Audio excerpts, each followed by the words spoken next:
దేవుని పరిశుద్ధ నామానికి మహిమ కలుగును గాక. परमेश्वर के परिशुद्ध नाम की महिमा हो. ఈ యొక్క ప్రత్యేకమైనటువంటి సాయంకాలము మిమ్మల్ని అందరినీ యేసుక్రీస్తు నామములో ఆహ్వానిస్తూ ఉన్నాను. आप सबको मसीही नाम में आमंत्रित करते हैं, स्वागत करते हैं. ప్రత్యేకంగా ఈరోజు మనము పరిశుద్ధ దినము మన కొరకు ఏర్పాటు చేయబడినటువంటి దినము కాబట్టి దేవుని వాక్యాన్ని మనం ధ్యానం చేసుకుందాం. हमारे लिए ये रविवार का दिन है, शुभ दिन मानते हैं और इस दिन हम परमेश्वर का कार्य कर रहे हैं. ఎంతమంది విశ్వసిస్తున్నారు ప్రతి దినం మన కొరకై ఒక బహుమానంగా ఇవ్వబడుతుందని? कितने लोग विश्वास कर रहे हैं कि हर दिन हमारे लिए एक बहुमूल्य समय है. ఈ యొక్క మరి వాక్యాన్ని వింటున్నటువంటి ప్రతి ఒక్కరికి యేసుక్రీస్తు నామములో మరొకసారి శుభములు తెలియజేస్తున్నాం. आप सभी को यीशु नाम में फिर एक बार हम धन्यवाद प्रदान करते हैं. ప్రియమైనటువంటి దేవుని బిడ్డలారా, ప్రియ సంగమా, प्रिय संघ यानी कलीसिया, ఈరోజు ఈ వాక్య భాగంలో కొన్ని లోతైనటువంటి విషయాలు మీకు తెలియజేయాలని ఆశపడుతున్నాం.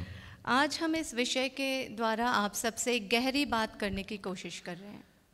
యేసుక్రీస్తు ప్రభువారు ఈ లోకానికి 2000 సంవత్సరాల క్రితం వచ్చారు. 2000 साल पहले यीशु मसीह इस संसार में आए हैं. ఆయన ఈ లోకానికి వచ్చినటువంటి గొప్ప ఉద్దేశం ఏంటంటే మనల్ని కూడా ఒక సంఘముగా చేయాలనేటువంటిది గొప్ప ఉద్దేశం. इस धरती पर उनका आने का जो मुख्य उद्देश्य है कि वो हम सबको एक कलीसिया की तरह एक जगह इकट्ठा करें. యేసుక్రీస్తు ప్రభువారు సిలువలో మన కొరకై మరణించేటువంటి ఆ యొక్క సిలువలో శరీరము, క్రీస్తు శరీరము సంఘానికి సాదృశ్యంగా ఉంది. यीशु मसीह ने जो सूली पर अपने शरीर का बलिदान किया है वो एक कलीसिया का सादृश्य है. యేసుక్రీస్తు యొక్క శరీరము, దేహము సంఘానికి సాదృశ్యంగా ఉంది. यीशु मसीह का जो शरीर है, उनका देह है, वो संघ से कलीसिया का सादृश्य है. యేసుక్రీస్తు ప్రభువారు కార్చినటువంటి రక్తము అనేకుల పాప ప్రాయశ్చిత్తం కొరకు చిందించబడింది. यीशु मसीह ने जो अपना रक्त बहाया है वो अनेक लोगों के पाप की विमुक्ति के लिए है. అదే సంఘము స్థాపించే ముందు దేవుడు కొందరిని ఏర్పరచుకున్నాడు, శిష్యులుగా ఏర్పరచుకున్నాడు. उसी कलीसिया का निर्माण करने के लिए परमेश्वर ने कुछ लोगों को शिष्य की तरह स्वीकार किया है. సంఘం యొక్క వ్యవస్థాపన చేయడానికి దేవుడు తన శిష్యుల్ని పిలుచుకున్నాడు, ఏర్పరచుకున్నాడు. कलीसिया का स्थापना करने के लिए, निर्माण करने के लिए कुछ लोगों को शिष्यों की तरह उन्होंने बुलाया है. ఏ రీతిగా జీవించాలి, ఏ రీతిగా పరిచర్య చేయాలని నేర్పిస్తూ వచ్చాడు. किस तरीके से जीना है, किस तरीके से सेवकाई करनी है, उन्होंने हमें सिखाया है. ఈరోజు ఈ వాక్యం వినేటువంటి మనమందరం కూడా యేసుక్రీస్తు ప్రభు చేత పిలువబడినటువంటి శిష్యులమే. आज के दिन यहाँ से जो हम काम कर रहे हैं, ये सारा काम उन्हीं की परिचर्या के द्वारा सीखा गया है. ఈరోజు మనమందరం కూడా ఆయన శిష్యులమే. ప్రియమైనటువంటి వాళ్ళారా, हम सब उनके शिष्य ही हैं. అయితే ఎప్పుడైతే యేసుక్రీస్తు ప్రభువారు సిలువలో మరణించిన తర్వాత 3వ దినమున ఆయన తిరిగి లేచి 40 దినముల తర్వాత ఆరోహణమయ్యాడు. जब सूली पर यीशु मसीह उनकी प्राण निकल गए और जब वो तीसरे दिन जी उठे, उसके बाद पुनरुत्थान हुआ. 40 రోజుల తర్వాత యేసుక్రీస్తు ప్రభువారు పరలోకానికి ఎత్తబడ్డాడు.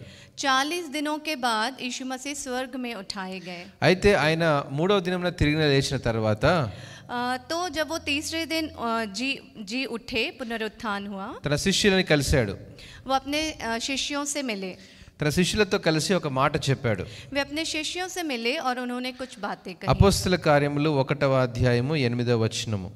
प्रेरितों के काम 1 अध्याय 8वां वचन. పరిశుద్ధాత్మ మీ మీదకి వచ్చినప్పుడు మీరు శక్తి నొందెదరు గనుక మీరు యెరూషలేములోను యూదయ సమరయ దేశముల యందంతటా భూదిగంతముల వరకును నాకు సాక్షులై ఉందరని వారితో చెప్పెను. परंतु जब पवित्र आत्मा तुम पर आएगा तब तुम सामर्थ्य पाओगे और यरूशलेम और सारे यहूदिया और सामरिया में और पृथ्वी की छोर तक मेरे गवाह होगे. దేవుడు నూతన నిబంధన కాలంలో ఉన్నటువంటి సంఘం గురించి మాట్లాడుతున్నాడు. परमेश्वर नए निबंध की कलीसिया के बारे में बात कर रहे हैं. పాత నిబంధన గ్రంథంలో సొలొమోను దేవాలయం ఒకే దేవాలయం ఉండేది. पुराने ग्रंथ में सोलोमोन कलीसिया एक ही कलीसिया हुआ करती थी. కానీ నూతన నిబంధన గ్రంథంలో దేవుడు సంఘాన్ని విస్తరించాలని ఆశపడుతున్నాడు. लेकिन नए निबंध में मसीह कलीसिया का विस्तार करना चाहते हैं. ఇదే మన అంశము, द डिसेंट्रलाइज्ड चर्च, संघ विकेंद्रीकरण. यही हमारा विषय है, विकेंद्रीकृत कलीसिया. సంఘాన్ని విశదీకరించాలి, వికేంద్రీకరించాలనేది దేవుని యొక్క గొప్ప ఉద్దేశం. कलीसिया का विस्तार करना यही परमेश्वर का उद्देश्य है. ఎందుకు ఒకే దగ్గర సంఘం ఉండాలి అని సరిపోతున్న ఉద్దేశం కాదు, సంఘము విస్తరించబడాలి. एक ही जगह कलीसिया का रहना जरूरी नहीं है, अनेक जगहों पर कलीसिया का विस्तार होना यही उनका उद्देश्य है. విస్తరించడం మాత్రమే కాదు కానీ వికేంద్రీకరించబడాలి. అనేక ప్రాంతాల్లో దేవుని యొక్క నాయకత్వం కానీ దేవుని పరిచర్య కానీ విస్తరించబడుతుంది. अनेक जगहों पर ये विकेंद्रीकृत कलीसिया का होना जरूरी है विस्तार के साथ साथ. అపోస్తల కార్యములు 1వ అధ్యాయం 8వ వచనము ఈ మాట గురించి ప్రస్తావిస్తుంది. ప్రియమైనటువంటి వాళ్ళారా, प्रेरितों के काम पहला अध्याय 8वां वचन इस बात को साबित करता है. మీరు యెరూషలేములో నిలిచియుండుడి. आप यरूशलेम में स्थिर रहें. యెరూషలేము అంటే స్థానిక సంఘానికి సాదృశ్యంగా ఉంది. यरूशलेम का मतलब कलीसिया से है. అంటే మనం మొదటిగా ఎక్కడ ఉండాలి? సంఘములో ఉండాలి. सो हमें कहाँ पर स्थिर रहना है? सबसे पहले कलीसिया में. దేవుని యొక్క సంఘములో ఎప్పుడైతే నిలిచి ఉంటామో, जब हम कलीसिया में स्थिर रहते हैं, దేవుని సంఘములో ఎప్పుడైతే నాటబడి ఉంటామో, जब हम कलीसिया में बोए जाते हैं, ఎప్పుడైతే మనము మన కుటుంబం సంఘములో కట్టబడి ఉంటుందో, जब हम हमारे परिवार में कलीसिया के साथ उपस्थित होते हैं, యెరూషలేములో ఎవరైతే నిలిచి ఉంటారో, यरूशलेम में यानी कलीसिया में जो लोग रहते हैं. రెండవ అర్థం ఏంటంటే యెరూషలేం అంటే దేవుడు ఏర్పరచుకున్నటువంటి ప్రజలు. यरूशलेम का मतलब है लोगों को जो यीशु मसीह के द्वारा चुना गया है. మూడవ అర్థం ఏంటంటే దేవుడు ప్రేమించేటువంటి ప్రజలు. यीशु मसीह ने जिन लोगों से प्रेम किया है, ये उसका अर्थ है. దేవుడు తన ప్రాణం పెట్టి ఏర్పరచుకున్నటువంటి ప్రజలు. अब यीशु ने अपना रक्त बहाकर जिन लोगों को चुना है, वैसी बात అంటే రక్షించబడినటువంటి వారు, जिनको उन्होंने चुन लिया है, रक्षा करी है, సంఘముగా ఏర్పరచబడిన వారు. जो एक कलीसिया की तरह, संघ की तरह चुने गए हैं. మీరు యెరూషలేములో నిలిచియుండుడి అని రాయబడింది అక్కడ వాక్య భాగంలో. यरूशलेम में आप स्थिर रहें कहा गया है. అక్కడ నిలిచినప్పుడు ఏం జరుగుతుందంటే మీరు పరిశుద్ధాత్మ అనే శక్తిని పొందుకుంటారు అని రాయబడింది. अगर आप कलीसिया में हैं, वहां पर स्थिर हैं, तो पवित्र आत्मा आप पर आएगी. ఈరోజు మీరు యెరూషలేములో నిలిచి ఉన్నారా? क्या आज आप यरूशलेम में खड़े हैं? దేవుని సంఘములో కట్టబడుతూ ఉన్నారా? क्या परमेश्वर की कलीसिया में आप आत्मा के द्वारा बांधे जा रहे हैं? మీ కుటుంబము దేవుని సంఘములో ఉందా? क्या आप अपने परिवार के साथ कलीसिया में हैं? క్రీస్తు అనేటువంటి సంఘములో కట్టబడుతున్నామా? क्रिस्तु नाम, यीशु मसीह नाम कलीसिया में क्या आप हैं? అప్పుడే పరిశుద్ధాత్మ అనే శక్తిని పొందుకుంటారు. तभी आप पर पवित्र आत्मा की शक्ति उतरेगी. ఎప్పుడైతే ఆ పరిశుద్ధాత్మ మీ మీదకి వచ్చినప్పుడు, 8వ వచనంలో పరిశుద్ధాత్మ మీ మీదకి వచ్చినప్పుడు మీరు శక్తిని పొందుకుంటారు. वचन कहता है जब पवित्र आत्मा तुम पर आएगी तब तुम सामर्थ्य पाओगे. అప్పుడు మీరు ఏం చేస్తారంట? तब आप क्या करेंगे? యెరూషలేములో, यरूशलेम में यानी कलीसिया में, సంఘములో దేవుని కొరకు వాడబడతారు. कलीसिया में आज यीशु नाम से कार्य करेंगे, काम करेंगे. మొదటిగా యెరూషలేములో వాడబడినటువంటి జీవితాలు కావాలి. सबसे पहले कलीसिया में किसी काम के लिए आपका होना जरूरी ఒక है. సంఘముగా కట్టబడాలి. एक संघ की तरह आपका मिलना ఒకవేళ जरूरी है. పరిచర్య చేయాలనేటువంటి ఉద్దేశం నీకున్నట్లయితే, अगर आपको सेविकाई में भाग लेने का उद्देश्य ఒకవేళ है तो, దేవుని యొక్క సువార్తను ప్రకటించాలని గనక ఆశ నీకున్నట్లయితే, अगर आप सुसमाचार प्रकट करना चाहते हैं तो, మొదటిగా ఉండవలసింది యెరూషలేములో నిలిచి ఉండాలి. तो सबसे पहले आपको कलीसिया में इकट्ठा होना होगा. యెరూషలేములో నిలిచి ఉండాలి. यरूशलेम यानी कलीसिया में स्थिर होना होगा. ఎప్పుడైతే ఆ యొక్క యెరూషలేములో నిలిచి ఉంటారో, సంఘములో నిలిచి ఉంటారో, అప్పుడు దేవుని యొక్క పరిశుద్ధాత్మ శక్తిని పొందుకుంటారు. जब आप कलीसिया में स्थिर होंगे, कलीसिया में उपस्थित होंगे, तब आप पवित्र आत्मा को प्राप्त ఇది करेंगे. సంఘ దర్శనం. ये कलीसिया का दर्शन है. ఇది సంఘ దర్శనం. ये कलीसिया के लिए दर्शन ఈ है. దర్శనంలో నీవు కూడా పాలు పంపులు కలిగి ఉన్నప్పుడే अगर आप इस दर्शन के भागीदार हो तो అక్కడి నుండి దేవుడు సంఘాన్ని విస్తరించేటువంటి క్రమంలో అనేక ప్రాంతాలకు సంఘాన్ని తీసుకుని వెళ్తాడు. तो वहां से कलीसिया से आपको विस्तार की ओर परमेश्वर ఎక్కడ बढ़ाएंगे. తీసుకుని వెళ్తాడని 8వ వచనంలో చూస్తే యూదయ సమరయ, कहाँ लेकर जाएंगे? यूदया और समरिया। అంటే మన చుట్టుపక్కల ప్రాంతాలకి దేవుడు స్వార్థ పరిచర్య కొరకు తీసుకుని వెళ్తాడు. इसका मतलब है कि हमारे चारों ओर की जगहों पर हम विस्तार करेंगे. దేవుని యొక్క స్వార్థను అనేక ప్రాంతాలకు తీసుకుని వెళ్ళడానికి సహాయం చేస్తాడు. हम परमेश्वर के शुभ समाचार को अनेक जगहों पर अनेक लोगों के बीच में विस्तार అప్పుడే करेंगे. సంఘం వికేంద్రీకరించబడుతుంది.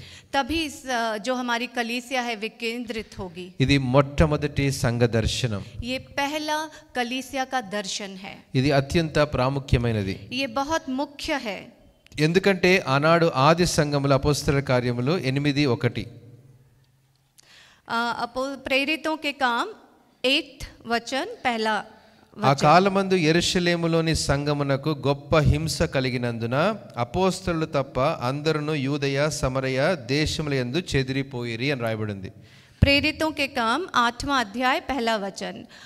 उसी दिन यरूशलेम की कलीसिया पर बड़ा उपद्रव होने लगा और प्रेरितों को छोड़ सब के सब यहूदिया और सामरिया देश में तितर बितर हो गए. ఆది సంఘము ఈ రీతిగా యూదయ సమరయ ప్రాంతాల్లోనికి విస్తరించబడింది. इस तरीके से जो संघ है वो अनेक जगहों पर विस्तार हुआ. ఆది సంఘము ఈ యొక్క యూదయ సమరయ ప్రాంతాలకు విస్తరించబడింది. जो हमारा पुराना संघ है, जो पहले का संघ है यानी कलीसिया, वो अनेक जगहों पर इस तरीके से उसका विस्तार हुआ यहूदिया और सामरिया देशों में. శిష్యులు అపోస్తలులు విస్తరించబడ్డారు. जो शिष्य हैं, जो प्रेरित हैं, वो इस तरीके से विस्तार किया उन्होंने. విశ్వాసులు సంఘ విశ్వాసులు కూడా యెరూషలేము నుండి యూదయ సమరయ ప్రాంతాలకు పంపించబడ్డారు, విస్తరించబడ్డారు.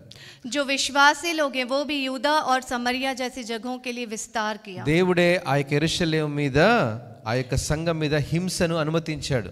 परमेश्वर के द्वारा ही उस कलीसिया पर उस हिंसा प्रकट की गई. అది దేవుని యొక్క ప్రణాళిక. वो परमेश्वर की इच्छा थी. దేవుని యొక్క ఉద్దేశము ఒకే దగ్గర గుడి కట్టుకొని ఒకే దగ్గర మందిరం కట్టుకొని కూర్చోవాలనేది దేవుని ఉద్దేశం కాదు. परमेश्वर का उद्देश्य ये नहीं कि हम एक जगह बैठ जाएं और उसी को कलीसिया बना लें और वहीं से हम काम करें. ఒకే దగ్గర అందరు లక్షల మంది వెళ్ళి కూర్చొని ఆరాధించేటువంటి ఉద్దేశము దేవుని ఉద్దేశం కాదు. అది परमेश्वर ये नहीं कहते कि लाखों लोग एक जगह इकट्ठे हो जाए और वहां उसी जगह को हम परमेश्वर का स्थान నువ్వు करें. ఎక్కడైతే ఉన్నావో ఆ ప్రాంతానికి స్వార్థను తీసుకుని వెళ్ళడానికి దేవుడు నిన్ను సిద్ధం చేశాడు. जिस जगह तुम हो उसके चारों ओर तुम्हें प्रचार के लिए तुम्हें बुलाया ఏ गया है. దేశంలో ఉన్న ఏ ప్రాంతంలో ఉన్న ఏ సమాజంలో ఉన్న దేవుడు అక్కడికి స్వార్థను తీసుకుని వెళ్ళాలని నిన్ను ఎన్నుకున్నాడు. जिस देश में हो, जिस प्रांत में हो, उसके चारों ओर तुम्हें वचन का प्रचार करना అది है. సంఘ దర్శనము. वो संघ का दर्शन है. ఒకే దగ్గర ఉండడం కాదు కానీ మనం విస్తరించబడాలన్నది దేవుని యొక్క ఉద్దేశం. एक ही जगह रहना नहीं, लेकिन विस्तार परमेश्वर का उद्देश्य है. ఎందుకంటే సంఘం ఎప్పుడైతే వికేంద్రీకరించబడుతుందో, డీసెంట్రలైజ్ అవుతుందో, సంఘంలో ఉన్నటువంటి ఆ యొక్క దర్శనం కూడా విశదీకరించబడుతుంది, విస్తరించబడుతుంది.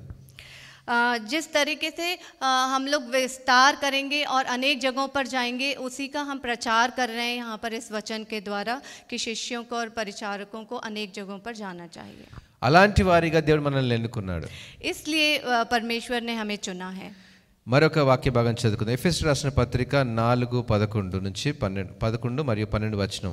ఎఫెసీయులకు రాసినటువంటి పత్రిక 4వ అధ్యాయము 11వ వచనము. इफिसियों 4th अध्याय 11th वचन. మనమందరము విశ్వాస విషయంలో మనమందరము విశ్వాస విషయంలోను దేవుని కుమారుని గూర్చిన జ్ఞాన విషయంలోను ఏకత్వము పొంది సంపూర్ణ పురుషులమగు వరకు, అనగా క్రీస్తునకు కలిగిన సంపూర్ణతకు సమానమైన సంపూర్ణత కలవారమగు వరకు ఆయన ఈలాగు నియమించెను. इफिसियों 4th अध्याय 11th वचन. और उसने कितनों को प्रेरित नियुक्त करके और कितनों को भविष्यवादा नियुक्त करके और कितनों को सुसमाचार सुनाने वाला नियुक्त करके और कितनों को रखवाले और उपदेशक नियुक्त करके दे दिया. ఇది తెలుగులో 13వ వచనంలో రాయబడింది. పరిశుద్ధులు సంపూర్ణులగునట్లు క్రీస్తు శరీరము క్షేమాభివృద్ధి చెందుటకును పరిచర్య ధర్మము జరిగించుటకును ఆయన కొందరిని అపోస్తలుగాను కొందరిని కాపరులుగాను ఉపదేశకులుగాను నియమించెను రాయబడింది. यह बताया गया है कि यीशु मसीह ने कई लोगों को प्रचारक की तरह, भविष्यवादकताओं की तरह नियुक्त किया है, शुभ समाचार बताने के लिए नियुक्त किया है। సంఘము క్షేమాభివృద్ధి కొరకు దేవుడు నియమించినటువంటి ఒక ప్రణాళిక. ये एक कलीसिया के लिए, भलाई के लिए उन्होंने ये काम किया है। యేసుక్రీస్తు శరీరము సంఘానికి సాదృశ్యంగా ఉంది. यीशु मसीह का शरीर कलीसिया को दर्शाता है। ఆ యొక్క సంఘానికి దేవుడు కొందరు నేర్పరచుకున్నాడు. అపోస్తలు ఏర్పరచుకున్నాడు, కాపర్లు ఏర్పరచుకున్నాడు, ఉపదేశకులను ఏర్పరచుకున్నాడు. उस कलीसिया के लिए परमेश्वर ने कुछ लोगों को चुना है, प्रचारकों को चुना है, शुभ समाचार बताने वालों को चुना है, कुछ शिष्यों को चुना है। ఇంకొక వాక్య భాగం మనం చదువుకుందాము. 22వ అధ్యాయము 20వ వచనం. ఎఫెసీ 2:20. ఎఫెసీ 2:20 ఒక వాక్య భాగం చదువుకుందాము. అయితే యేసుక్రీస్తే ముఖ్యమైన మూలరాయి అయి ఉండగా అపోస్తలులు ప్రవక్తలు వేసిన పునాది మీద మీరు కట్టబడి ఉన్నారు. इफिसियों 20 दूसरे अध्याय का 20 वचन पढ़ेंगे। और प्रेरितों और भविष्यवादकताओं की नींव पर, जिसके कोने का पत्थर मसीह यीशु आप ही है, बनाए गए हो। యేసుక్రీస్తు ప్రభువారు ఆ మూలరాయిగా ఉన్నటువంటి ఆ రాయి మీద ప్రవక్తలు అపోస్తలు ఏం చేశారు? పునాది వేశారు. यीशु मसीह ने उस कोने के पत्थर पर प्रचारकों और शुभ समाचार बताने वालों के द्वारा अपने काम को पूरा किया है। ఆ పునాది మీద ఇప్పుడు సంఘం కట్టబడుతుంది. उस नींव पर यह कलीसिया बनाई गई है। ఇప్పుడు ఎఫెసు రాసిన పత్రిక 4వ అధ్యాయంలో మనం చూసినట్లయితే దేవుడే వారిని సంఘములో నియమించాడు అని రాయబడి ఉంది. वचन कहता है कि परमेश्वर ने ही इनको संघ में बनाया है। ఎందుకు వీరిని నియమించాడు సంఘములో అంటే సంఘము విస్తరించబడడానికి. क्यों इनको नियुक्त किया गया है कलीसिया में? ताकि संघ, कलीसिया विस्तार करे। మొదటిగా పరిశుద్ధాత్మ అనే శక్తిని పొందుకున్నప్పుడు యెరూషలేములో నిలిచి ఉన్నప్పుడే మనము యూదయ సమరయ ప్రాంతాలకు విస్తరించబడతాం.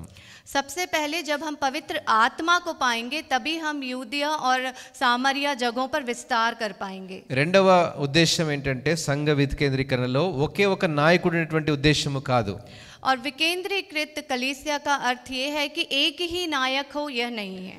రెండవ విషయం ఏంటంటే ఒకే నాయకుడు ఉన్నటువంటి ఉద్దేశము సంఘం యొక్క ఉద్దేశము కాదు. एक ही नायक होना संघ का उद्देश्य नहीं है। ఒక నాయకుడు ఆయన కింద ఇంకొక ఆయన ఉన్నటువంటి ఉద్దేశం కాదు సంఘ దర్శనం అంటే. संघ कलीसिया का दर्शन ये नहीं है कि एक नायक हो और फिर उसके नीचे कोई नायक हो या और कोई नायक हो। అందరూ కలిసి పని చేస్తేనే దేవుని యొక్క పని జరుగుతుంది. सब लोग मिलकर जब काम करते हैं तभी परमेश्वर का काम होता है। ఎప్పుడైతే సంఘములో అపోస్తలులు, ప్రవక్తలు, లేదంటే ఉపదేశకులు, కాపర్లు అందరూ కలిసి పని చేస్తారో సంఘము విస్తరించబడుతుంది. जब कलीसिया में सब लोग मिलकर काम करते हैं, प्रचारक हैं, शुभ समाचार बताने वाले हैं, वचन बताने वाले हैं, तभी कलीसिया विस्तार करता है। ఈరోజు ఈ మాట వినేటువంటి మనందరినీ కూడా దేవుడు తన పని కొరకు పిలిచాడు. आज हम सब जो यह वचन सुन रहे हैं, हम सबको परमेश्वर ने अपने कार्य को करने के लिए बुलाया है। ఈరోజు నిన్ను దేని కొరకు పిలిచాడో ఆ పిలుపును గురించిన దర్శనం తెలుసుకోవాలి. आज हमें इस वचन के द्वारा यह पता चलना चाहिए कि हमें किस लिए बुलाया गया है। దేవుడు ఎందుకోసం నిన్ను పిలుస్తున్నాడో తెలుసుకోవాలి. क्यों हमें बुला रहे हैं, ये जानने की जरूरत మన है। తలాంతులు ఏంటో తెలుసుకోవాలి. हमारे आशीर्वाद क्या है, ये हमें మన जानने की పిలిచిన जरूरत है। పిలుపు ఏంటో हम తెలుసుకోవాలి. किस लिए बुलाए गए हैं, ये जानने की దేవుడు जरूरत మనల్ని है। తన యొక్క సంఘములో ఏ రీతిగా పెట్టాడో తెలుసుకోవాలి. हमें ये पता होना जरूरी है कि हमें कलीसिया में कौन से स्थान पर रखा బహుశా गया నీకు है। పాటలు పాడే శక్తి సామర్థ్యం ఉండవచ్చు, వరాలు ఉండవచ్చు. हो सकता है कि आपको गाना गाने की शक्ति हो। దేవుని సన్నిధిలో ఆరాధించేటువంటి ఒక పరిచర్య నీకు ఇచ్చాడు. हो सकता है कि आप परिचर्या ऐसी हो जो गाना गाकर पूरी कर सकते हैं। దేవుడి కొరకు ఒకరికి మంచి మాట్లాడేటువంటి తలాంతు ఉన్నదేమో.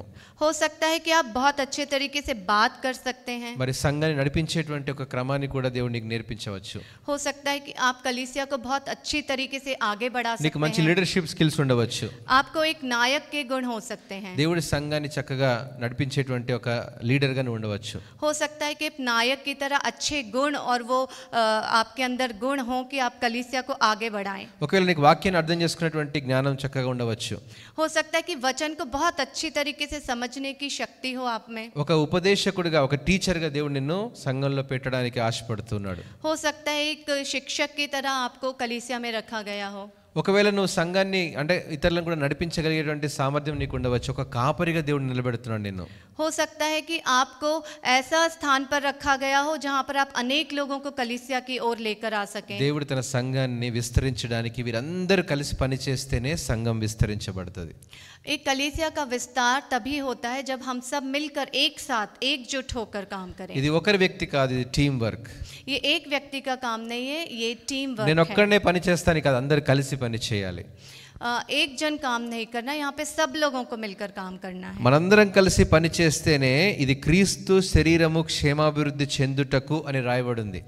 जब हम सब लोग मिलकर काम करेंगे तभी यहाँ पर मसीह के शरीर की उन्नति होगी, ये वचन कहता है। సంఘ క్షేమాభివృద్ధి కొరకు, క్రీస్తు శరీరము క్షేమాభివృద్ధి కొరకు ఈ రీతిగా దేవుడు అందరికీ విభజించి ఇచ్చాడు.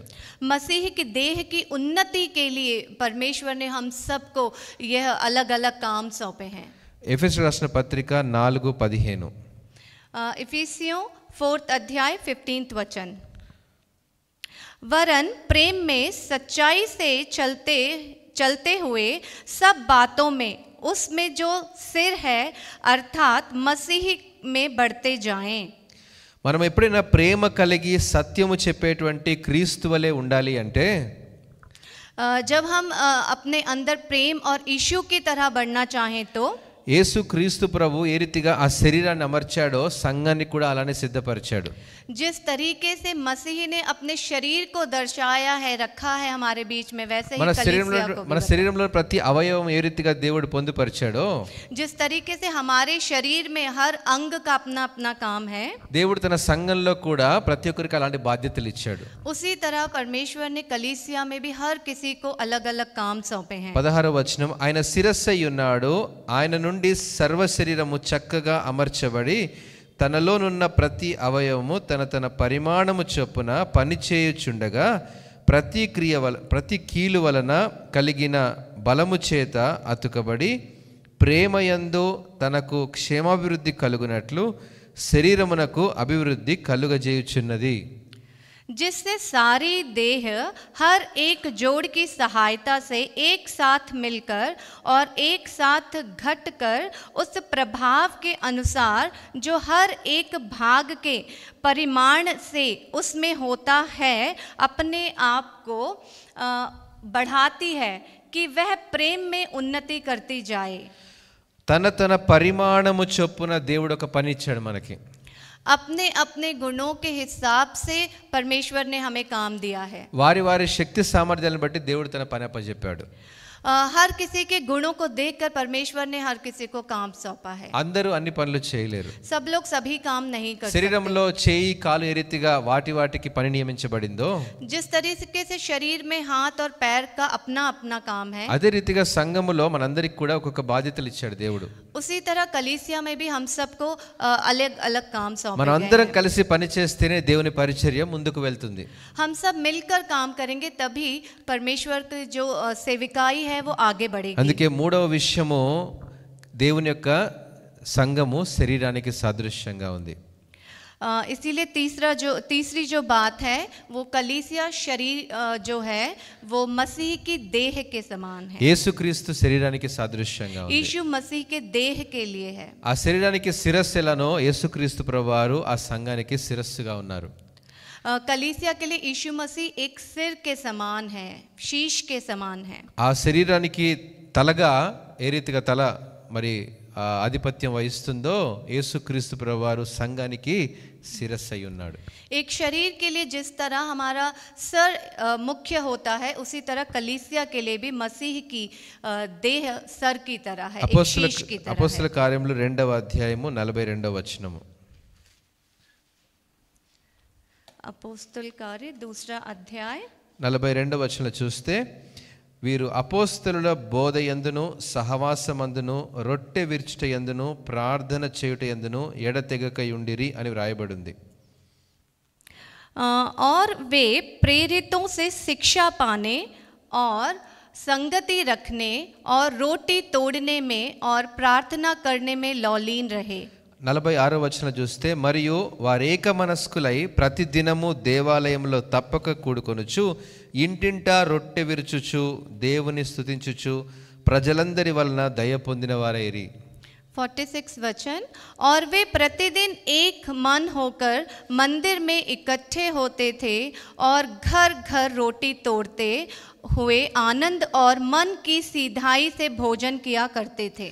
ఎప్పుడైతే మనము ఆ యొక్క సంఘంలో చేర్చబడడం మాత్రమే కాదు కానీ అనేక గృహాలకు కూడా దేవుని యొక్క స్వార్థను ఆయన యొక్క వాక్యాన్ని కూడా తీసుకొని వెళ్ళడం జరుగుతుంది.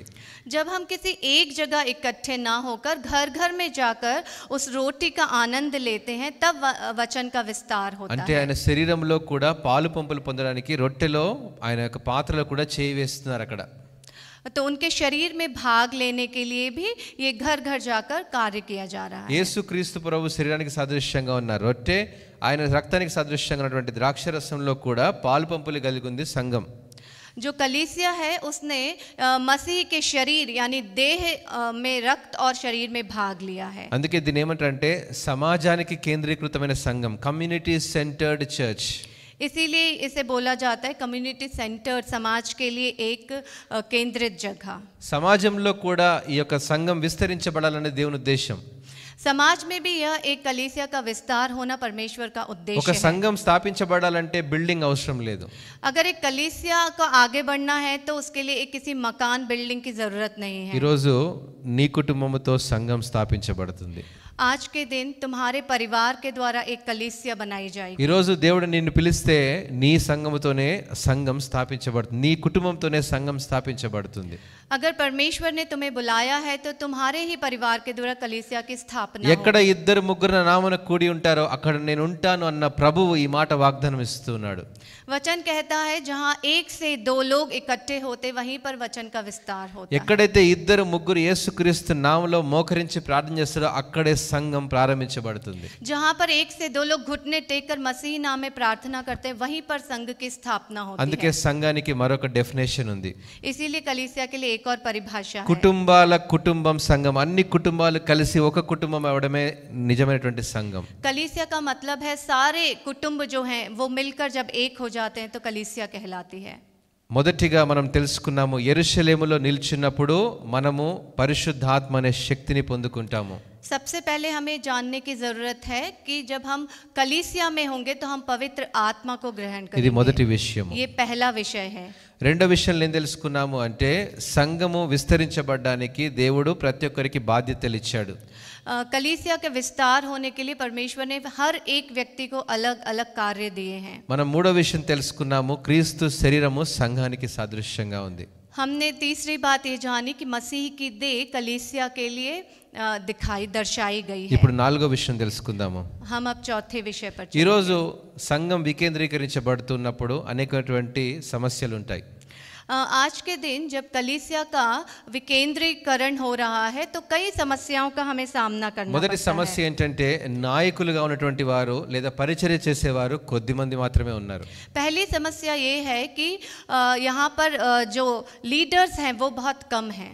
సంఘంలో అనేక మంది వచ్చి కూర్చొని ఆరాధించేటువంటి వారు ఉంటారు కానీ పరిచర్య చేసేటువంటి వారు కొద్ది మందే. कलीसिया में बहुत लोग आकर प्रार्थना करते हैं लेकिन नेतृत्व करने वाले बहुत कम लोग हैं. సంఘం విస్తరించబడాలి అంటే నాయకుల అవసరం అత్యంత ప్రాముఖ్యం. अगर कलीसिया का विस्तार होना है तो कलीसिया में नायकों का होना बहुत जरूरी है. వాక్యాన్ని బోధించేవారు అనేక మంది కావాలి. वचन को बताने वाले बहुत लोग चाहिए. ఇవాంజలిస్ట్ స్వార్థ పరిచారకులు కావాలి. शुभ समाचार बताने वाले चाहिए. మరి దేవుని కొరకు ఆరాధించేటువంటి వారు లేదా వాయిద్యాలు వాయించేటువంటి అనేక మంది అవసరం. कलीसिया में वाद्य यंत्र बजाने वाले और वचन का वर्णन करने वाले अनेक लोग चाहिए हैं. అనేక ప్రాంతాలకి సంఘం విస్తరించడానికి ఆలస్యం అవుతుందంటే కారణం దేవునికి పనివారు కొద్ది మంది ఉన్నారు. अगर हमें कलीसिया के विस्तार में देरी हो रही है इसका मतलब ये है कि काम करने वाले नेतृत्व करने वाले लोग कम हैं. మొట్టమొదటి సంఘం, ఆది సంఘం, మొట్టమొదటి సంఘము విస్తరించడానికి చాలా ఫాస్ట్ గా జరిగింది. जो पहले कलीसिया का विस्तार हुआ था बहुत तेजी से हुआ था. ఎందుకంటే అప్పుడు దేవుని చేత ఏర్పరచబడిన వారు అనేకులు ముందుకొచ్చారు. उस समय में परमेश्वर के द्वारा चुने गए लोग अनेक लोग थे. దేవుని కొరకు సేవ చేస్తున్నటువంటి వారు అనేకులు ముందుకు వచ్చి అడుగు ముందుకు వేశారు. सेवकाई करने के लिए बहुत लोगों ने कदम आगे बढ़ाए थे. తమ ఆస్తిపాస్తుల్ని అమ్మివేసి తమ యొక్క ఉద్యోగాల్ని పక్కన పెట్టి తమ వ్యాపారాలను పక్కన పెట్టి దేవుని వెంబడించారు. अपने व्यवसाय को छोड़ के अपने कामकाज को छोड़ के परमेश्वर का काम करने के लिए बहुत लोगों ने कदम आगे बढ़ाए కానీ थे. ఈ రోజుల్లో దేవుని కొరకు సేవ చేయడానికి ఎవరు ముందుకు लेकिन రాలేకపోతున్నారు. आज के समय में परमेश्वर की सेवकाई करने के लिए कोई आगे नहीं बढ़ रहा ఎందుకంటే है. వారికి రెస్పాన్సిబిలిటీస్ ఎక్కువైపోయాయి. क्योंकि आज के समय में हम सबकी जिम्मेदारियां बढ़ चुकी हैं. ఎందుకంటే వారికి ఫ్యామిలీ టెన్షన్స్ ఎక్కువైపోయాయి. परिवारों का टेंशन हम सबको ज्यादा है. ఎందుకంటే లోకసమైనటువంటి వ్యాపారము లోకసమైనటువంటి బిజీ లైఫ్ లోకి వెళ్ళిపోయారు. क्योंकि हमें दुनियादारी में बहुत व्यस्तता बढ़ चुकी है. దేవుడు ప్రశ్న వేస్తున్నాడు. परमेश्वर हमसे प्रश्न कर रहे ఆయన हैं. పొలములో పని చేయడానికి నువ్వు సిద్ధంగా ఉన్నావా? क्या तुम उनकी खेती में काम करने के लिए तैयार हो? ఆయన కొరకు పని చేయడానికి నీవు సిద్ధంగా ఉన్నావా?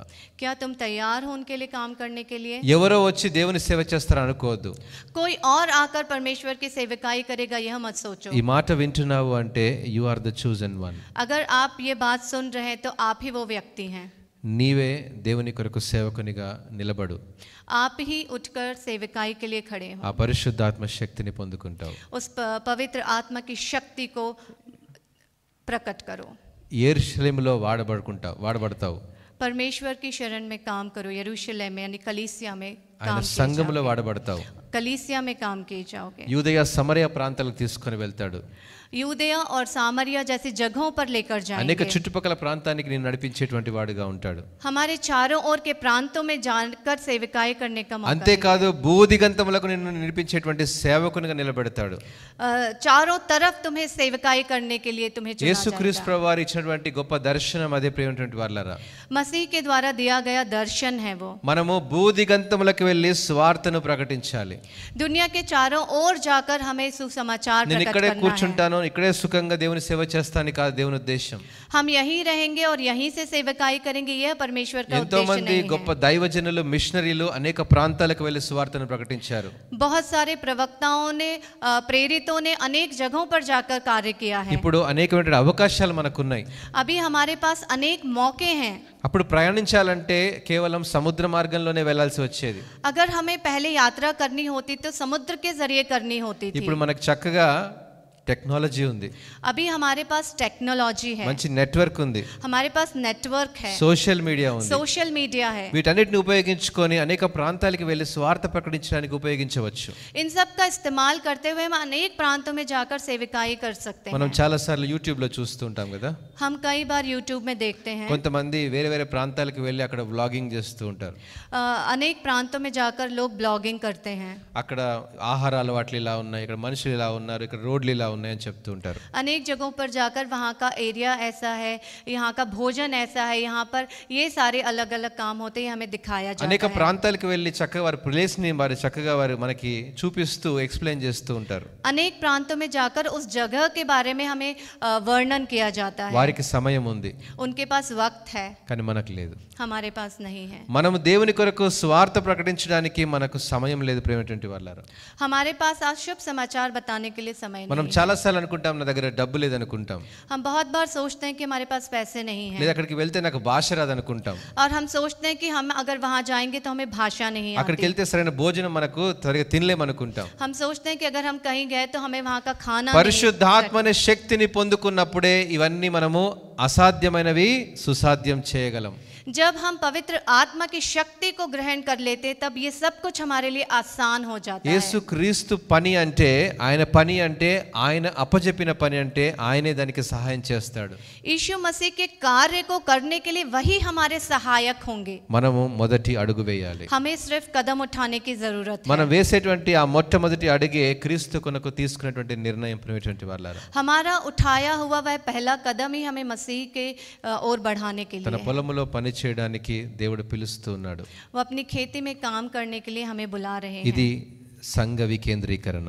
यह कलीसिया का विकेंद्रीकरण है. ఇది సంఘం విస్తరించబడేటువంటి ఉద్దేశము. ये कलीसिया का विस्तार होने का विषय है. ఇది సంఘము అనేక ప్రాంతాలకు తీసుకుని వెళ్ళాలనే దేవుని ఉద్దేశం. कलीसिया को अनेक प्रांतों में लेके जाने का परमेश्वर का ఒకవేళ उद्देश्य है. వెళ్ళలేకపోతే వెళ్ళే వాళ్ళనైనా ప్రోత్సహించాలి. अगर हम नहीं जा पा रहे हैं तो जो लोग जा रहे हैं उन लोगों को प्रोत्साहित करें. అంటే మన సంఘము ఒకే దగ్గర కట్టబడి ఇక్కడే విస్తరించబడడం కాదు, కానీ అనేక ప్రాంతాలకు విల్పించేటువంటి సేవకుల్ని తయారు చేయాలి. हमें एक ही जगह रहकर कलीसिया का काम नहीं करना है, हमें ऐसा करना है कि अनेक प्रांतों में जाकर हम वचन का प्रचार कर ఇది सकें. ఈరోజు మన సంఘం ఉద్దేశం కూడా. आज के दिन हमारी कलीसिया का उद्देश्य भी, ఇది మీ సంఘము మన సంఘం అని కాదు, సార్వత్రిక సంఘ ఉద్దేశం. ये आपकी कलीसिया मेरी कलीसिया नहीं, हम सब की कलीसिया है. మనందరి సంఘం యొక్క ఒకే ఒక దర్శనం ప్రేమటువంటి వారులారా, हम सब के लिए मसीह के द्वारा एक ही दर्शन है, సంఘం విస్తరించబడాలి, संघ कलीसिया का विस्तार हो, సంఘం వికేంద్రీకరించబడాలి. कलीसिया विकेंद्रीकृत हो. ఒకే దగ్గర ఉన్నటువంటి నాయకుడు కాదు, एक ही जगह रहने वाला नायक नहीं है, నాయకుల్ని తయారు చేసే సంఘంగా ఉండాలి. अनेक नायकों को बनाने वाली कलीसिया बननी चाहिए. పంపించే సేవకుల్ని తయారు చేయాలి, अनेक जगहों पर सेवकों को भेजने का कार्य करना है. సువార్థికుల్ని తయారు చేయాలి. शुभ समाचार बताने के लिए लोगों को तैयार करना है. అనేకమైనటువంటి అవకాశాలు మనకున్నాయి, अनेक मौके हमारे पास हैं, అనేక ప్రాంతాలకు వెళ్ళేటువంటి అవకాశాలు మనకున్నాయి. अनेक प्रांतों में जाने के लिए हमारे पास सुविधा है. ఆ ప్రాంతాలకు వెళ్ళి సువార్తను ప్రకటించేటువంటి మరి మనము ఒక అడుగు ముందుకు వేయాలి. ऐसे प्रांतों में जाकर वचन का प्रचार करने के लिए हमें एक कदम उठाने की డిజిటల్ जरूरत है. మీడియా ఉంది, डिजिटल मीडिया है, సోషల్ మీడియా ఉంది, सोशल मीडिया है. దాని ద్వారా కూడా దేవుని యొక్క సువార్తను ప్రకటించే అవకాశాలు ఉన్నాయి. उसके द्वारा भी हम परमेश्वर के वचन का विस्तार कर అనేక सकते हैं. ప్రాంతాలు అనేక మీడియా సామర్థ్యాలు ఉపయోగించుకొని దేవుని సువార్తను ప్రకటించే అవకాశాలు ఉన్నాయి. हम मीडिया का इस्तेमाल कर कर भी वचन का प्रचार करने की आज सामर्थ्य रखते हैं. ఈరోజు ఇటువంటి అవకాశాలను ఉపయోగించుకొని సంఘాన్ని విస్తరించడానికి ఉపయోగించాలి. इन सब बातों का इस्तेमाल करके हमें अपनी कलीसिया का विस्तार करने के लिए सोचना है. చివరిగా కొన్ని విషయాలు జ్ఞాపకం చేసుకుందాం. आखिर में हम कुछ विषयों को ध्यान देते हैं. ఐదవ విషయం, पांचवा विषय हमारा, నాయకుల్ని సిద్ధం చేయడానికి సంఘము ఎప్పుడు అడుగు ముందుకు వేయాలి. नायकों को तैयार करने के लिए कलीसिया हमेशा तैयार रहनी నేను ఈ चाहिए. సంఘంలో పాస్టర్ని నేను మాత్రమే ఉండాలనేటువంటి ఉద్దేశం ఎప్పుడు సంఘానికి ఉండకూడదు. मैं इस कलीसिया का पास्टर हूँ और सिर्फ मैं ही रहूंगा, ये नहीं सोचना चाहिए. నేను మాత్రమే ఈ సంఘాన్ని నడిపించిన ఉద్దేశము అది తప్పు. ప్రేమటువంటి వారు, मैं ही इस कलीसिया को चलाऊंगा, ऐसी बात नहीं सोचनी चाहिए. మనము మరొక తరాన్ని మనము సజీవంగా ఉన్నప్పుడే సిద్ధం చేయాలి. हम एक और सदी को हम तैयार करेंगे कि वो कलीसिया మన तैयार తర్వాత की जाए. పరిచర్య చేయడానికి సామర్థ్యాన్ని మనము నడిపించేటువంటి వారిని సిద్ధం చేయాలి. हमारे बाद कलीसिया चलाई जाने के लिए लोगों को तैयार करना है. మోషే ఇశ్రాయేలు ప్రజల్ని ఐగుప్తు నుండి తీసుకొని నడిపించాడు. मूसा ने लोगों को ఐగుప్తు की ओर चलाया था. ఐగుప్తు నుండి కనాను వైపు తీసుకొని వెళ్ళాడు. कनान की ओर लेकर चले थे. మోషే నాయకుడిగా నిలబడ్డాడు. मूसा एक नायक की तरह खड़े था. అయితే ఎప్పుడైతే కనాను మార్గంలో తీసుకొని వెళ్తున్నాడో, जब कनान के मार्ग से चल रहे थे, దేవుడు మోషేని ఎన్నుకున్నట్టు యెహోషువను కూడా ఎన్నుకున్నాడు. जिस तरीके से मूसा को चुना गया उसी तरीके से यहोशुआ को भी चुना गया. యెహోషువని కూడా ఎన్నుకున్నటువంటి ఉద్దేశం ఏంటంటే, यहोशुआ को भी चुनने का उद्देश्य ये था, మోషే నాయకుడిగా ఉన్న తర్వాత మరో నాయకుడిని దేవుడు తయారు చేసి సిద్ధం చేశాడు. मूसा के बाद एक और नायक चुना गया. యెహోషువకు మోషే దగ్గర ట్రైనింగ్ ఇప్పించాడు. यहोशुआ ने मूसा के पास ट्रेनिंग ली. ఆ దర్శనాన్ని కూడా షేర్ చేసుకున్నాడు. उस दर्शन को भी उनसे भागीदारी में किया. యెహోషువ కూడా నాయకుడిగా సిద్ధమయ్యాడు. यहोशुआ भी एक नायक की तरह तैयार ఒక किए దినమున गए. మోషే పరలోకానికి ఎత్తబడ్డాడు. एक दिन मूसा स्वर्ग से धार गए, కానీ కనాను ప్రయాణం ఆగిపోలేదు. लेकिन कनान की यात्रा नहीं रुकी. యెహోషువ కనాను వైపు తీసుకొని వెళ్ళాడు. यहोशुआ कनान की ओर लेकर మన चले. పరలోక రాజ్యం మనం ప్రయాణించడానికి ఒక నాయకుడు సరిపోడు. ప్రియమైనటువంటి వారలారా, स्वर्ग की ओर की यात्रा एक व्यक्ति के द्वारा संभव नहीं है, నాయకులు కావాలి. बहुत सारे नायक ఒక चाहिए. నాయకుడు మరో నాయకుడిని తయారు చేయాలి. एक नायक दूसरे नायक को तैयार करना ఈరోజు चाहिए. అటువంటి నాయకులుగా దేవుడు పిలుస్తూ ఉన్నాడు. ऐसे नायकों को परमेश्वर बुला रहे हैं. రెండవది, శిష్యరికాన్ని మనం నేర్చుకోవాలి. दूसरी बात है शिष्यत्व को परमेश्वर सिखा అంటే रहे हैं. క్రీస్తు కొరకు శిష్యులను చేయాలి. मसीह में हमें शिष्यों को बनाना है. మూడవది, మనము సమాజాన్ని ప్రభావితం చేసేటువంటి వారుగా ఉండాలి. समाज पर प्रभाव डालने वाले कार्य करने हैं. మనకున్నటువంటి ప్రతి అవకాశాన్ని సద్వినియోగం చేసుకోవాలి. ప్రియమైనటువంటి వారలారా, जितने भी मौके हैं हमें मसीह में उसका उपयोग करना चाहिए. ఇవన్నీ ఎప్పుడైతే కలిసి పని చేస్తామో जब हम इन सारी बातों का ध्यान रखेंगे और मिलकर काम करेंगे, సంఘ వికేంద్రీకరణ జరుగుతుంది. तभी कलीसिया का विस्तार होगा. పంపించేటువంటి నాయకులు సిద్ధమవుతారు. भेजे जाने वाले नायक बनाए जाएंगे। రాబోయే తరం క్రీస్తు కొరకు నిలబడుతుంది. आगे आने वाली जो सदी है वो परमेश्वर के लिए खड़ी होगी। ఆనాడు ఆది అపోస్తులు ఆ రీతిగా చేశారు కాబట్టి ఈ రోజు మనం సంఘాన్ని నడిపించగలుగుతూ ఉన్నాం. पहले ऐसा किया गया था, इसीलिए आज हम सब यहाँ पर खड़े हुए हैं। ఈ రోజు ఉన్నటువంటి ప్రతి అవకాశాన్ని సద్వినియోగం చేసుకొని దేవుని పరిచర్య ముందుకు తీసుకొని వెళ్ళాలి. आज हमारे पास जितने भी अवसर और मौके हैं उन सब का उपयोग कर कर हम परिचर्या का అప్పుడే काम करें। సంఘం విస్తరించబడుతుంది. तभी कलीसिया का विस्तार होगा। తలలు వంచి ప్రార్థన చేసుకుందాం. हम सर झुकाकर प्रार्थना करते हैं। మహోన్నతుడా పరిశుద్ధుడా నీకే వేలాది స్తుతులు చెల్లిస్తున్నాం నాయన. सर्वश्रेष्ठ वादिकारी परमेश्वर, हम आपका धन्यवाद करते हैं। సంఘం విస్తరించబడడం నీ యొక్క ఉద్దేశం ప్రభువా. आपका उद्देश्य यह है मसीह की कलीसिया का विस्तार हो। నీ పొలంలో పని చేయడానికి మమ్మల్ని అందరినీ పిలిచారు ప్రభువా. आपकी शक्ति के अनुसार काम करने के लिए आपने हम सबको बुलाया है। ఇది ఒక్కరి పని కాదు, అందరూ కలిసి చేయాల్సిన పని. ये एक व्यक्ति का काम नहीं है प्रभु, हम सबका काम है। నాయకులుగా సిద్ధపరిచారు, आपने नायक की तरह हमें बुलाया, ఉపదేశకులుగా సిద్ధపరిచారు, आपने एक शिक्षक की तरह हमें बुलाया है, అపోస్తలుగా పిలిచారు ప్రభువా, प्रेरितों की तरह आपने बुलाया है, ప్రవక్తలుగా పిలిచారు ప్రభువా, प्रवक्ताओं की तरह आपने సంఘ बुलाया है, కాపరిగా పిలిచారు నాయన. आपने एक प्रचारक की तरह बुलाया है మేమందరం प्रभु। కలిసి నీ పొలంలో పని చేయడానికి నీ యొక్క పరిశుద్ధాత్మ శక్తిని దయచేయండి ప్రభువా. प्रभु आप हम पर अपनी परिशुद्ध आत्मा को प्रकट करें प्रभु, ताकि हम सब मिलकर आपकी खेती का काम कर सकें। నీ యొక్క పొలంలో పని చేయాలి అంటే నీ సువార్తను ప్రకటించడానికి మమ్మల్ని అందరినీ మీరు పిలిచారు ప్రభువా. आपने हमें बुलाया है प्रभु, ताकि हम उस खेती में काम कर सकें। మీరు యెరూషలేములో నిలిచి నుండి అప్పుడు పరిశుద్ధాత్మ అనే శక్తిని పొందుకుంటారన్నారు. आपने यरूशलेम में रहने के लिए कहा है और वहां से पवित्र आत्मा उंडेली जाएगी बोला है। ఆ శక్తి మేము పొందుకున్నప్పుడు యూదయ సమరయ ప్రాంతాలకు విస్తరించబడతాం. यूदया और सामरिया स्थान के लिए प्रभु पवित्र आत्मा को ग्रहण कर कर हमें जाना है। అంతేకాదు ప్రభువా, ఈ భూలోకములో ఉన్నటువంటి ఆ యొక్క నలుమూలలకి నీ స్వార్థను తీసుకుని వెళ్ళేటువంటి అవకాశం ఉంటుందని నేర్పించారు ప్రభువా. प्रभु आपने हमें सिखाया है कि प्रभु हम इस धरती के कोने कोने में जाकर प्रचार करें। ఎవరైతే నీ సేవ చేయాలని ఆశపడుతున్నారో మీరు ఒకసారి జ్ఞాపకం చేసుకోండి. जितने लोग भी प्रभु सेविकाई करना चाहते हैं प्रभु उन सबको आप देखें। ప్రతి ఒక్కరిని ప్రభువా నీ పరిశుద్ధాత్మ శక్తితో నింపండి. प्रत्येक व्यक्ति को पवित्र आत्मा की शक्ति से వారి भरें। తలాంతులు నీ కొరకై వినియోగించలాగున సహాయం చేయండి. वो अपने गुणों को प्रभु आपके शरण में उपयोग कर सके నీ प्रभु, ऐसी పరిశుద్ధాత్మ सहायता। నడిపింపు దయచేయండి. पवित्र आत्मा की सहायता प्रकट करें। తీసుకున్న ప్రతి తీర్మానము నీ యొక్క సంఘ విస్తరణ కొరకు సహాయపడును గాక. प्रभु कलीसिया के विस्तार के लिए हमारा हर निर्णय प्रभु सहायक हो। తీసుకున్న ప్రతి నిర్ణయము నీ పరలోక రాజ్యం కొరకు సిద్ధపరచును గాక. हमारा हर एक निर्णय प्रभु स्वर्ग की ओर हमें विस्तार करे प्रभु। నీ పరలోక రాజ్యం ఇంకా అనేక మందిని తీసుకుని వెళ్ళడానికి సహాయపడును గాక. स्वर्ग का राज्य अनेक लोगों के लिए प्रभु विस्तृत हो प्रभु। ఇటు వాక్యమును దీవించి ఆశీర్వదించండి. इस वचन को प्रभु आशीषित करें। యేసుక్రీస్తు నామమున ప్రార్థించి వేడుకుంటున్నాము తండ్రి. यीशु नाम में मांगते हैं, ఆమేన్. आमीन।